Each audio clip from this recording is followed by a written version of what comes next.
So the general scope of the project is we are taking a 10,000 square foot data center out of the ground. This data center is going to be used as an ILA or an inline amplifier system. This is used in a typical long route solution for specific clients.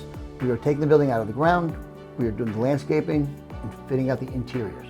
Currently, we are working on the low voltage system, which includes the BMS, the fire system, as well as the security. Once that is all complete, we'll be closing in the walls. We're also working on the HVAC main trunk lines, as well as the trunk lines for the fire suppression system. Once we get done, the walls will be closed. We will be able to complete the fire suppression system. We'll be able to complete the HVAC system. We'll then be able to throw in the Gordon grid system, which is a structural ceiling grid to support the ladder rack for the DC power plant required to power up all of the amplification equipment.